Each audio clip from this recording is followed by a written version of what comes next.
Welcome साथियों, आपका हार्दिक स्वागत है। यदि आप इस चैनल से पहली बार जुड़े हैं तो सब्सक्राइब जरूर कीजिएगा। साथियों, आज का हमारा टॉपिक है अनादरण। तो आइए इसके संबंध में चर्चा करते हैं। अनादरण, जिसको अप्रतिष्ठा भी कहते हैं, अनादरित या अप्रतिष्ठित, अनादरण, ये शब्द आप पहले भी सुन चुके होंगे। स्कूल कक्षा के दौरान आप इन शब्दों से भलीभांति परिचित होंगे। अनादरण या अप्रतिष्ठा हम किसको कहेंगे? जब कोई विलेख है, विनिमय साध्य विलेख, प्रतिज्ञा पत्र, विनिमय बिल या चेक जो भी है, वो स्वीकृति के लिए या भुगतान के लिए प्रस्तुत किया जाता है, और यदि उसकी स्वीकृति या भुगतान न हो तो ऐसा माना जाएगा कि इस विलेख की, प्रपत्र की अप्रतिष्ठित या अनादरित या अनादरण हुआ है। जब कभी भी विनिमय साध्य लेखपत्र विलेख जो है स्वीकृति भुगतान के लिए प्रस्तुत किया जाता है, उसकी स्वीकृति या भुगतान नहीं होता, तो विनिमय साध्य विलेख अप्रतिष्ठित, अनादरित, अनादरण माना जाएगा। दूसरे शब्दों में, विनिमय साध्य विलेख अनादरित उस समय कहा जाएगा जब उसका देनदार उसको स्वीकार करने से या उसका भुगतान करने से मना कर देता है। यदि किसी प्रकार से अनादरण होता है, विलेख के अनादरण की स्थिति में धारक का कर्तव्य बनता है, धारक को चाहिए कि वे विलेख से संबंधित सभी पक्षकारों को या इससे पूर्व के पक्षकारों को अनादरण की सूचना दे, ताकि उसके लिए उन्हें उत्तरदायी बनाया जा सके। धारक ऐसी सूचना सभी पक्षकारों को यदि नहीं देता है तो अपने अधिकार से वंचित हो जाता है। कुछ परिस्थितियां ऐसी भी है जब अनादरण की सूचना देने की आवश्यकता नहीं होती। तो इसके बाद हम देखते हैं अनादरण की दशाएं क्या क्या हो सकती हैं। तो पहला है अस्वीकृति द्वारा अनादरण, और दूसरा है भुगतान न करने के कारण अनादरण। अस्वीकृति के कारण अनादरण में क्या है? देनदार के समक्ष यदि प्रस्तुत किए गए हैं और 48 घंटे के भीतर भी वो स्वीकृति नहीं देता है तो इसको अनादरण माना जाएगा। देनदार अनुबंध करने में यदि सक्षम नहीं है, इस टॉपिक को हमने पहले वीडियो में देखा है, कौन कौन से व्यक्ति जो हैं अनुबंध करने के सक्षम नहीं हैं, अयोग्य हैं, ऐसे व्यक्ति के साथ यदि किया गया है तो अयोग्य माना जाएगा। देनदार शर्तयुक्त या मर्यादित स्वीकृति देता है और लेनदार यदि इस पर सहमत नहीं है तो भी अनादरित माना जाएगा। देनदार कोई काल्पनिक व्यक्ति है और स्वीकृति के लिए प्रस्तुत करना संभव नहीं है तो ऐसे में वे विलेख अनादरित माना जाएगा। देनदार की दिवालिया या मृत्यु होने पर भी यह अनादरण जो है अनादरित माना जाएगा। उसके बाद है लेनदार का जो पता है पूर्ण रूप से ढूंढने के पश्चात भी यदि न लगे तो विपत्र जो है अनादरित माना जाएगा। इसमें अगर उसका पता ढूंढ रहे हैं, उसमें पता ढूंढने के बाद भी नहीं मिलता है तो अनादरण माना जाएगा। उसके बाद देखते हैं कि एक से अधिक व्यक्तियों पर यदि लिखा गया है, एक से अधिक व्यक्तियों के नाम से लिखा गया है और उसमें से कुछ देनदार स्वीकृति अगर नहीं देते हैं तो भी यह अनादरण माना जाएगा। यदि स्वीकृति हेतु प्रस्तुति माफ कर दी गई है, स्वीकृति हेतु प्रस्तुति माफ कर दी गई है लेकिन जब इसको बाद में स्वीकार नहीं किया गया तो यह विलेख जो है अनादरित माना जाएगा।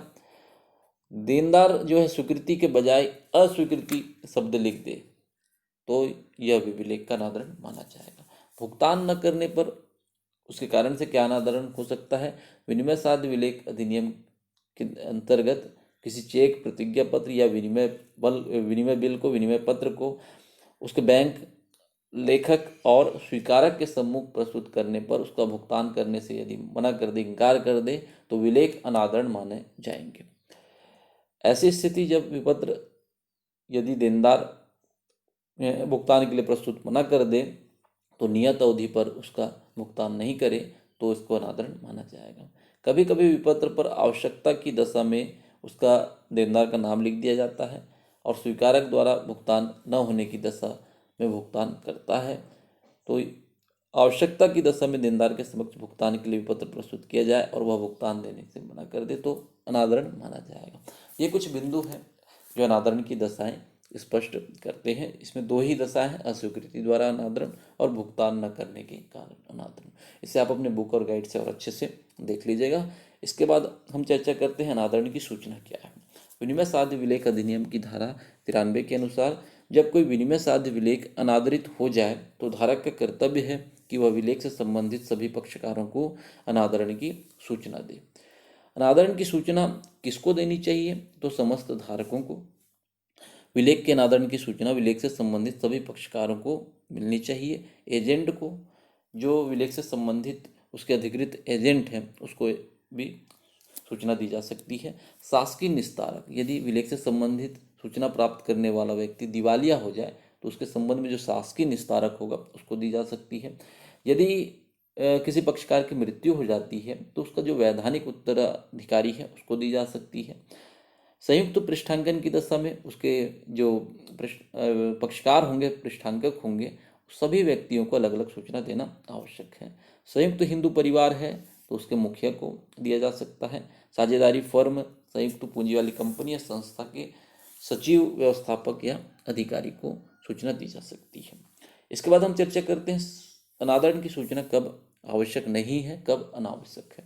अधिकार त्याग करने पर, यदि सूचना प्राप्त करने का अधिकारी स्वयं धारक को कहे कि अनादरण की स्थिति में सूचना न दी जाए तो सूचना की आवश्यकता नहीं है, अधिकार का त्याग कर दिया है। लेखक द्वारा भुगतान रोकने पर, यदि लेखक द्वारा देनदार को भुगतान रोकने का आदेश दिया गया है, भुगतान के विपरीत या प्रतिकूल आज्ञा दिया है, तो ऐसी कंडीशन में भी सूचना अनादरण की सूचना की आवश्यकता नहीं है।